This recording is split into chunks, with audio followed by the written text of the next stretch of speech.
샬롬, 하나님의 평화가 여러분 가운데 늘 함께 하시기를 바랍니다. 오늘부터 교회에서 설교할 때도 마스크를 착용해야 된다고 하더라고요. 그래서 마스크를 쓴 채로 설교를 하게 되었습니다. 저는 마스크를 쓰고 설교하는 것이 참 불편합니다. 숨쉬기도 쉽지 않고. 그리고 여러분들에게도 안타깝게 느끼는 것이 제 잘생긴 얼굴의 일부만 보셔야 되니까 안타깝게 느껴집니다. 비웃지 마세요. 오늘은 달란트 비유입니다. 오늘 이 달란트 비유를 이해하기 전에 반드시 문맥의 흐름을 좀 이해하셨으면 좋겠습니다. 제가 지난주에도 말씀드렸듯이 이 25장은 24장과 연결되어 있습니다. 24장 처음에 3절 말씀에 예수께서 감난산 위에 앉으셨을 때 제자들이 조용히 와서 이르되 우리에게 이르소서 어느 때에 이런 일이 있겠사오며 또 주의 임하심과 세상 끝에는 무슨 징조가 있사오리까? 라는 질문으로부터 시작된 종말에 관한 이야기가 24장과 25장에 걸쳐서 이야기되어집니다. 그런데 여러분들이 알 수 있듯이 종말이라고 하는 것이 결코 우리에게 긍정적인 이미지를 가져오지는 않습니다. 늘 부정적이고 두렵고 공포에 가까운 느낌을 가져다 줍니다. 그런데 예수님께서 이런 두려운 말씀들, 공포와 저주에 가까운 이야기들을 하시는 거에는 우리가 반드시 주님의 성품을 이해하셔야 될 게 우리로 하여금 너는 이런 저주를 받아 마땅한 자다라고 저주하시는 것이 아니라 이런 일이 있을 테니까 각성하여 깨달으라는 얘기죠. 이런 화를 당하지 않도록 조심하라는 얘기에서 하시는 말씀입니다. 그럼 오늘 달란트 비유를 통해서 우리에게 어떤 것을 깨우쳐 주시고 계시는지를 살펴볼 텐데요. 먼저 달란트가 무엇인지에 대한 이해가 있으셔야겠죠. 여러분들이 가지고 계신 관주 성경 밑에 보면 금, 은의 중량이라고 쓰여져 있습니다. 그러니까 돈을 세는 화폐 단위이기도 했지만 무게를 재는 단위이기도 했습니다. 그러면 한 달란트는 몇 킬로그램을 의미했을까요? 58.9kg입니다. 그래서 보통 대략 60kg가 조금 안 되는데요. 여러분들 중에서 한 달란트가 안 되시는 분 한번 손 들어보시겠습니까? 한 달란트가 안 되시는 분. 손 안 드시는 분들 몇몇 보여야 돼. 한 달란트가 넘니 너는? 아예 안 듣고 있구나 지금. 한 달란트가 58.9kg. 넌 한 달란트가 넘니 안 넘니? 안 넘는다. 그냥 안 넘는 분들 손 들어. 안 넘어요? 그것도 심각하네요. 네. 저는 한 달란트가 좀 넘습니다. 가만히 보면 제가 약 1.25달란트 정도 되지 않을까 싶습니다. 그런데 이게 돈의 단위이기도 했기 때문에 사람들이 한 달란트, 두 달란트, 5달란트라고 말하는 것에 묘하게 신경이 긁히는 분들이 계신다고 합니다. 무슨 얘기냐면 우리가 보통 1만원, 2만원, 5만원이라고 말 안 하죠. 1만원, 2만원, 5만원 얘기합니다. 그와 같이 1달란트, 2달란트, 5달란트라고 해야지 왜 한, 두, 5이라는 단어를 썼냐는 것입니다. 근데 생각해 보면요. 여러분 지금처럼 한 달란트, 이게 한 달란트가 오늘날 계산으로 작게 보는 사람은 2억 5천, 많게 보는 사람은 약 5억으로 보더라고요. 계산하기 편하게 한 5억이라고 가정했을 때 5억 원이라고 얘기하는 것은 5억 원짜리 지폐 하나 하면 되겠죠. 그런데 이때 당시에는 5억 원을 해당하는 금액의 가치를 지니는 지폐가 없었습니다. 그러니까 금으로 주었는데 금 58.9kg, 약 60kg를 통째로 이렇게 주진 않겠죠. 그러니까 이렇게 쪼개져 있는 몇 g짜리를 한 무대기로 줬을 겁니다. 무대기. 그게 한 달란트입니다. 그러니까 이게 보통 한 무대기가 담겨져 있는 걸 1보따리 이렇게 표현하지 않죠. 한 보따리 이렇게 돼요. 한 보따리, 두 보따리, 5보따리 이런 느낌으로 얘기합니다. 그래서 한 달란트, 두 달란트, 5달란트 이렇게 얘기를 하는데요. 그런데 이 달란트를 준 사람은 누구냐면 주인이었습니다. 주인이 타국으로 여행을 가면서 종들에게 소유를 맡겼습니다. 여러분 생각해 보십시다. 주인이 종들을 얼마나 신뢰하면은 자그만치 한 달란트 약 5억가량을 주고 5달란트, 5달란트, 5, 25, 25억 원을 주겠냐는 겁니다. 그걸 맡기고 갈 수 있을 정도면 그건 종이 아니라 거의 아들들 아닙니까? 반대로 또 무슨 가능성은 있냐면 주인이 가진 재산이 무한대에 소급한다면, 그래서 25억이 그냥 껌값이라면 그래 이 정도 줄게 한번 해봐 하고 주실 수도 있을지 모르겠습니다. 그러나 어찌되었건 그 돈을 가지고 장사를 해서 5달란트를 받은 사람은 또 다른 5달란트를 남기고 2달란트 받은 사람은 또 다른 2달란트를 남겼습니다. 그런데 이 두 사람이 받은 칭찬이 동일했습니다. 특이하게 21절과 23절은 글씨의 토시 하나 틀리지 않고 똑같습니다. 제가 21절을 읽고 여러분이 23절을 읽겠습니다.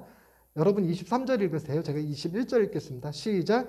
그 주인이 이르되 잘하였도다 착하고 충성된 종아, 네가 적은 일에 충성하였음에 내가 많은 것을 내게 맡기리니 내 주인의 즐거움에 참여할지어다 하고, 이게 우리말의 번역상에만 똑같은가 했더니 그게 아니라 원문에도 똑같은데 언어에 보면 강조점이 있고 뭐 억양이 있고 이렇잖아요. 이렇게 있는데 그런 표시들까지 다 똑같아요. 그러니까 완벽하게 봇붙한 겁니다. 21절과 23절이. 그런데 이게 똑같다라는 것도 놀라운 거예요. 5달란트나 남긴 사람과 2달란트를 남긴 사람에 대한 칭찬이 똑같다라는 것도 놀랍지만, 이 주인에게서 놀라운 점은 이게 작은 거라는 겁니다. 네가 적은 일을 했다는 거예요. 25억이 적습니까? 대략 10억이 적습니까? 그러니까 이것도 놀라운 일이죠.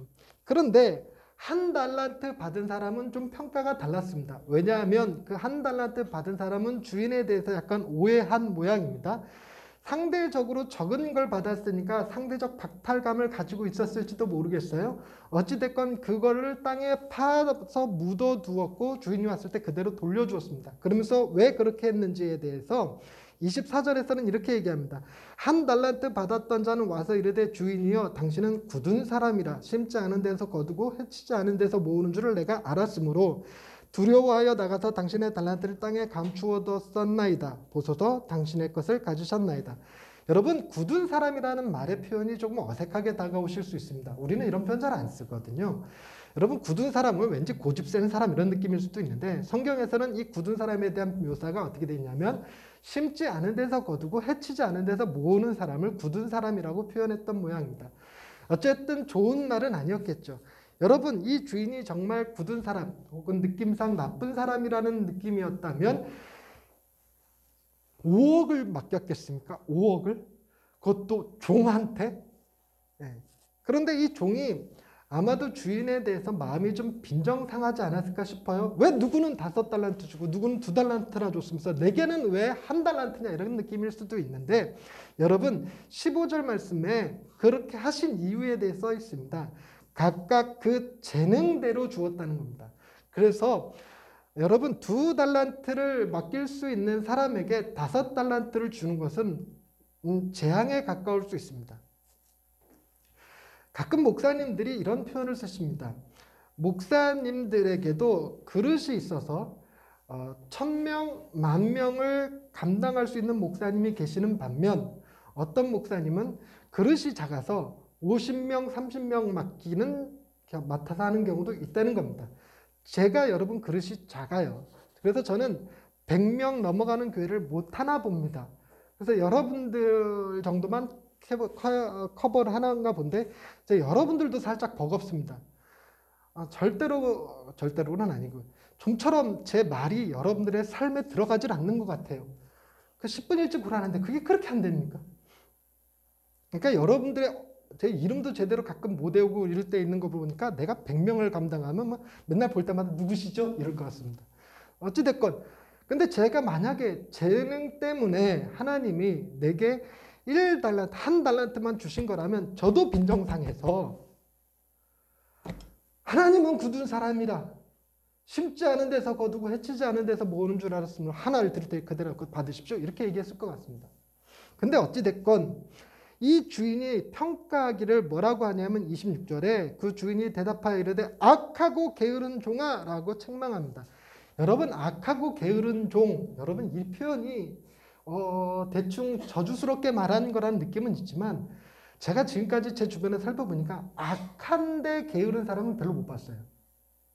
악한 사람이 게으르면 그나마 다행입니다. 아무것도 안 하니까. 근데 악한 사람들이 되게 부지런해요. 그래서 사람 여러 피곤하게 만듭니다. 되게 성품이 온유한 사람들이 게을러요. 그런데 이 악하고 게으르다는 말의 의미를 우리가 좀 더 정확히 이해하기 위해서는 게으르다는 말의 의미가 우리가 번역하기를 게으르다라고 표현하기는 했지만 어떤 특정한 상황 때문에 해야 할 일을 하지 않는 상태를 게으르다라고 표현합니다. 원어상으로. 그러니까 이걸 그냥 우리 편으로 게으르다고 표현했지만 그렇다고 해서 이 종이 우리가 생각하듯이 아침에 늦게 일어나고 저녁에 마음대로 놀고 뭐 그랬다는 얘기는 아닙니다.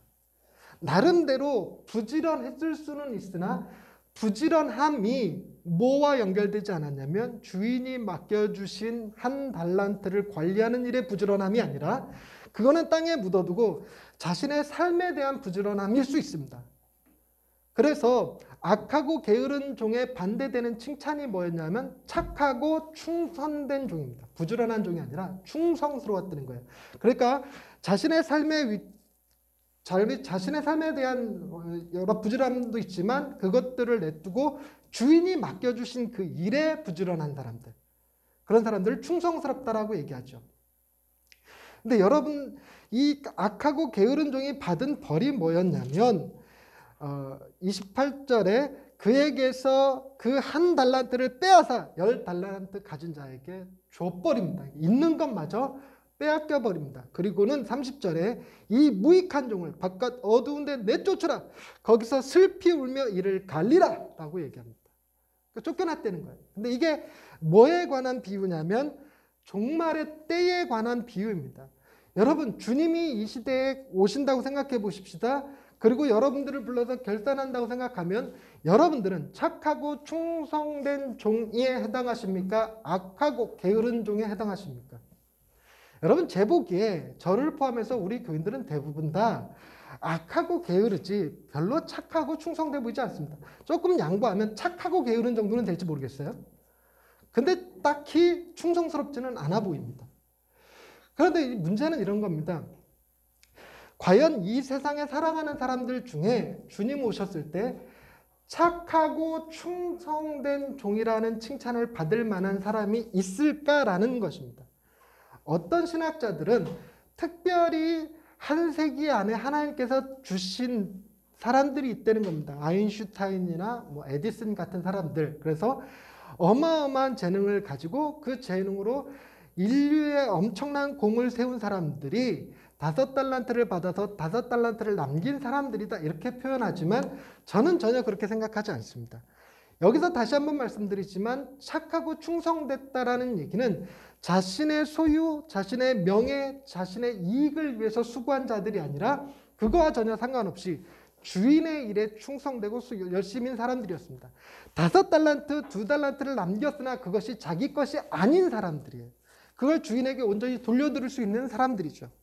마치 뭐와 같냐면 우리가 정말 주님을 위하여 애써 수고하여 하늘나라에 가서 생명의 면류관을 받았는데 그 면류관마저 자기 거가 아니라고 생각하고 주 앞에 벗어서 드릴 수 있는 사람들, 이런 사람들이 착하고 충성된 종이죠. 그런 사람들이 과연 어디 있습니까? 제가 보기에는 없다고 생각합니다. 대부분의 사람들은 악하고 게으른 사람들입니다. 그런 의미에서 여러분, 나만 나쁜 게 아니니까 조금 위로가 되시지 않습니까? 나쁜 사람 천지 빽깔이네 이렇게 느껴지는 거죠. 예, 나쁜 사람 천지 빽깔입니다. 그러나 이것도 난이도가 조금 있습니다. 여러분은 여러분들이 받은 한 달란트를 그대로 간직하고는 계십니까? 아니면 그것이 내 거인 양 야금야금 갖다 써버려서 그나마도 한 달란트가 어디 간지 모르게 없어져 버린 것은 아닙니까? 더 심하게 내가 받은 달란트가 얼마인지도 모르는 사람들이 대부분 아닙니까? 어떤 아이가 엄마한테서 용돈과 헌금을 받고 교회를 갔습니다. 500원짜리 2개를 받아서 막 신나서 교회를 뛰어가다 확 자빠졌는데 그만 동전 2개가 또르르 굴러가더니 하나가 맨홀 뚜껑에 혹 빠져버렸습니다. 그랬더니 그 아이가 하는 말이 헌금이 빠져버렸네? 라고 얘기를 하더랍니다. 여러분, 우리는 어떻습니까? 우리가 받은 한 달란트가 그대로 있지 않을 뿐더러 내게 있는 것 중에서 하나님의 것이 무엇이고 내 것이 무엇인지 분별할 수 있는 지혜는 있습니까? 우리는 그마저도 없는 사람들입니다. 그러니 우리는 정말 주님이 다시 오신다면 바깥 어두운 데 쫓겨나서 슬피 울며 이를 갈게 될 그런 운명에 처한 사람들입니다. 희망이 없는 사람들이죠. 그런데 약간 더 심각한 문제가 있습니다. 어떤 문제냐면 여러분, 제가 계속적으로 강조해서 말씀드리지만 예수님께서 이 종말의 때를 그대로 우리가 당하게 되면 다 죽을 것임을 알기 때문에 뭔가 변화를 필요로 했죠. 그 일을 하시기 위해서 이 땅에 내려오신 겁니다. 그래서 그 일을 하신 게 무엇이냐면 우리가 26장을 읽었을 때 한번 보셨듯이 다시 한번 보실까요? 예수께서 이 말씀을 다 마치시고, 이 말씀은 24장, 25장에 걸쳐진 종말에 관한 이야기였습니다. 즉 오늘 우리가 읽은 달란트 비유도 마찬가지죠. 이걸 다 이야기하신 후에 제자들에게 이르시되 너희가 아는 바와 같이 이틀이 지나면 유월절이라 인자가 십자가에 못 박히기 위하여 팔리리라 그랬습니다. 예수님께서 어디서 돌아가셨냐면 성문 바깥에 있는 해골의 곳이라고 이름 지어진 골고다 언덕에서 돌아가셨습니다. 십자가에 매달려 죽으셨는데 이 골고다 언덕이 오늘 본문에서 얘기하는 바깥 어두운 데입니다. 바깥 어두운 데 누가 죽어야 하냐면, 누가 가서 울어야 하냐면 우리가 가서 슬피 울며 이를 갈게 되어야 되는데 그런 자리에 예수님이 가셔서 슬피 울며 이를 가는 정도가 아니라 그 위에 그곳에서 죽임을 당하신 거예요. 조롱받으시면서 죽임을 당하시는 일까지 겪으셨어요. 그런데 그 예수를 성문 바깥으로, 바깥 어두운 곳으로 내쫓은 이들이 누구죠? 그들이 바로 종교 지도자들이었습니다. 달리 얘기하자면 한 달란트 받아서 땅에 파묻어 두고 자기 일에 몰두했던 사람들, 율법을 받았으나 그 율법을 지키기는 했으나 그 율법을 보존하기는 했으나 그 율법으로 아무런 열매도 맺지 못했던 사람들, 바로 그 사람들이 자기가 바깥 어두운 데 떨어졌어야 했는데 자기가 아닌 예수 그리스도 하나님의 아들을 그곳에 보내어 죽여버렸습니다. 달리 얘기해서 무슨 얘기냐면 한 달란트 받은 사람이 땅에 파묻은 정도가 아니라 자기가 주인 행세를 하고 말았어요. 자기가 주인 행세. 여러분, 우리의 죄가 단순히 얼마 받았는지도 모르는 채, 하나님의 것과 내 것을 구별하지도 모르는 채 사는 정도가 아니라 내게 있는 것 중에서 하나님으로부터 받지 않은 게 하나도 없음에도 불구하고 하나님이 주신 것을 전부 다 내 것이라 그러며 가끔 마음 상한다고 누구에게는 2달란트 주고 왜 나한테는 1달란트 주냐고 그 주인을 심판하려 드는 게 우리의 모습입니다. 예수 그리스도를 바깥 어두운 데 끌고 가서 죽여버렸던 사람이 누구냐면 바로 저와 여러분들이었을 수 있다는 얘기죠. 우리가 그런 죄인입니다. 당연히 이런 죄인들은 변명할 거리도 없습니다. 주님 오셨을 때 내놓을 달란트가 아무것도 없는데 뭐. 뿐만 아니라 주님이 내게 주신 것을 주님이 주셨다고 말도 안 하고 다 내 것이라고 우겼는데 뭐. 그거 완전히 도둑질인 거예요. 그리고 주님의 것을 달라고 그러니까 그 주님을 죽여버린 사람들이 우린데 무슨 긍휼이 필요하고 무슨 용서가 필요합니까? 도저히 용서받을 길이 없고 긍휼을 얻을 길이 없는 게 우리입니다. 그래서 우리를 주님이 살리시기 위한 방법은 하나님한테 매달려서 하나님 저들에게 긍휼을 베풀어 주옵소서라고 말하시는 수준이 아닌 거예요. 하나님, 재훈이가 삶이 고단해서 그만 하나님이 주신 것을 자기 거라 우기며 허랑방탕 낭비하였지만 그의 삶이 어려웠으니 한 번만 더 기회를 주세요라고 말씀하시기 위함이 아닙니다. 그 정도라면 그저 골고다에서 슬피 울며 이를 가는 정도로 끝나버렸어야겠죠. 그러나 그 정도가 아니었습니다. 주님은 우리가 받았어야 될 벌보다 더 큰 벌을, 십자가에서 죽임을 당하시는 그 벌을 받으셨습니다. 그러하여 내 죄가를 소멸하셨어요. 그래서 내 죄가 긍휼히 여김을 받아야 되는 데가 아니라 내 죄를 주님이 대신 담당하셨으므로 너는 무죄다. 하나님 앞에 하나님 재훈이를 긍휼히 여겨달라는 것이 아닙니다. 그는 무죄입니다. 나는 이 법정에서 하나님의 정의를 요구합니다. 여러분, 놀랍게도 주님이 우리에게 행하신 일이 긍휼을 베푸시는 수준을 넘어서 정의를 바로 세우는 일이었습니다. 어떤 이들은 이 달란트가 무엇이라고 생각하냐면 하나님이 우리에게 주신 은혜라고 생각하는 사람들이 있습니다.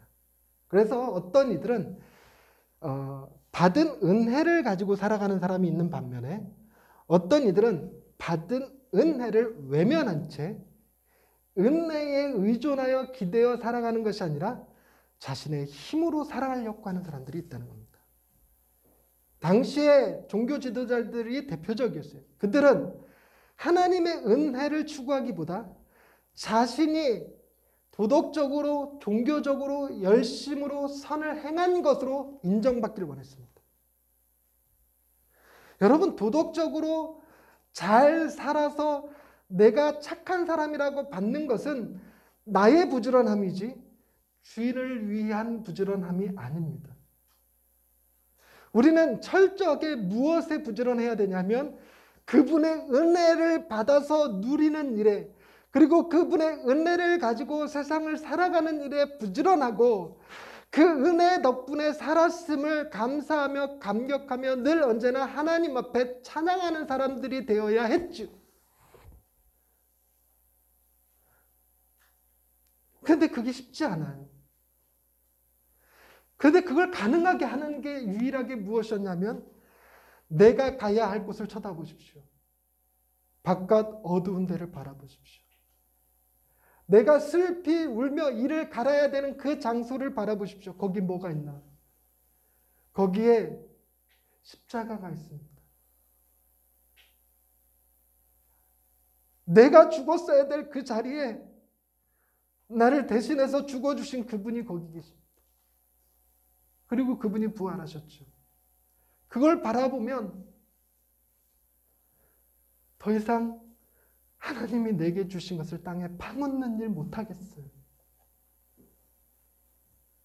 주님이 나를 위해서 행하신 그 놀라운 일을 보면 더 이상 내게 있는 것들을 내 것이라 주장할 수가 없어요. 이 교회도, 내 가족도, 바로 여러분들도, 그리고 내게 있는 이 건강도, 비록 코로나 상황 속에서 이렇게 예배 드리고 있기는 해도 이 모든 것이 다 하나님이 우리에게 베풀어 주신 은혜라는 생각을 갖습니다. 그러니 내게는 자랑할 것이 없죠. 자랑할 것이 있다면 내게도 이런 은혜를 베풀어 주시는 하나님이 내 자랑이요 나의 모든 죄를 위하여 십자가에 달려 죽으신 그분이 나의 자랑이죠. 그래서 히브리서 기자는 그 주님에 대해서 이렇게 써놨습니다. 말씀을 찾아보십시다. 히브리서 13장입니다. 히브리서 13장.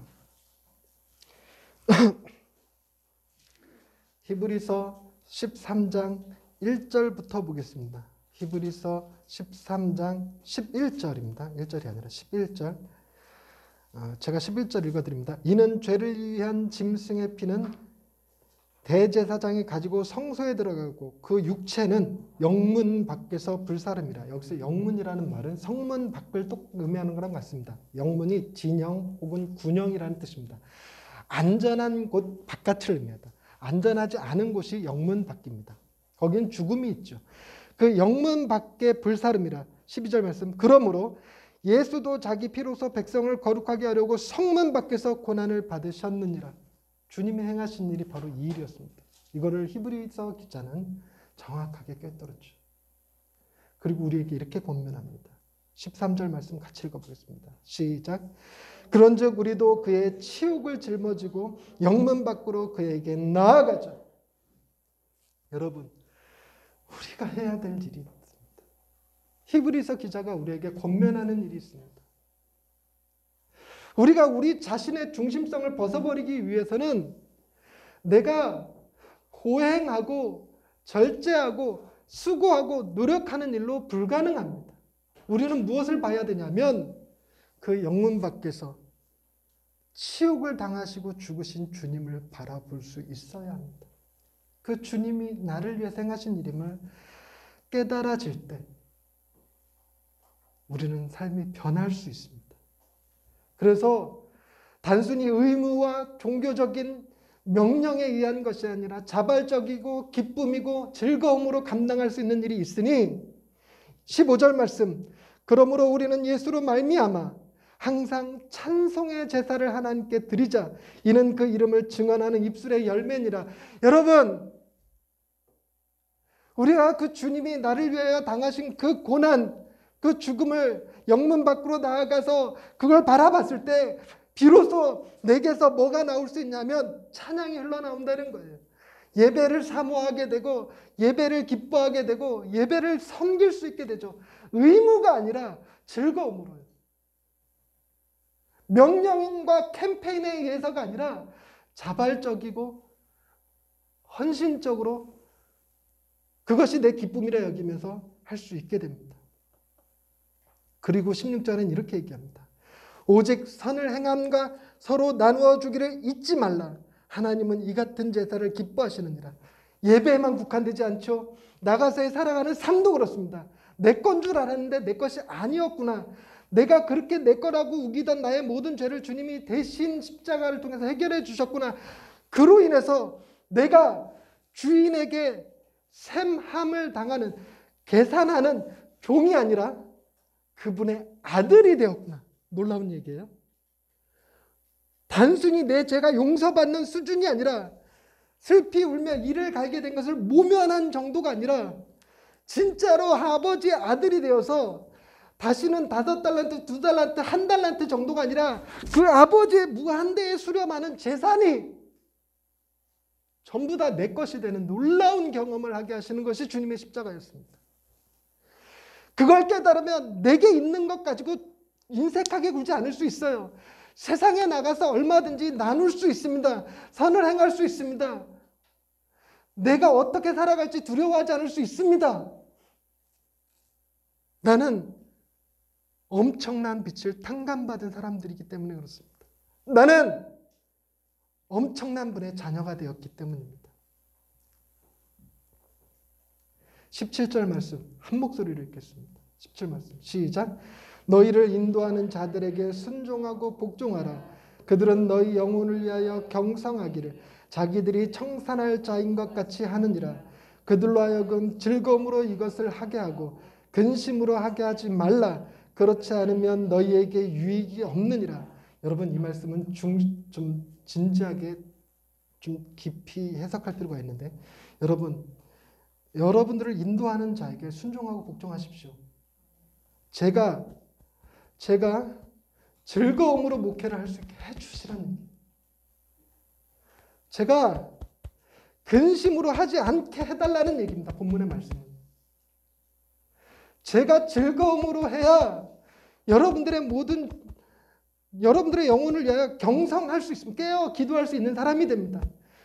근데 제가 근심하면 여러분들을 위하는 것이 아니라 여러분들을 정죄하는 사람이 되고 말 거예요.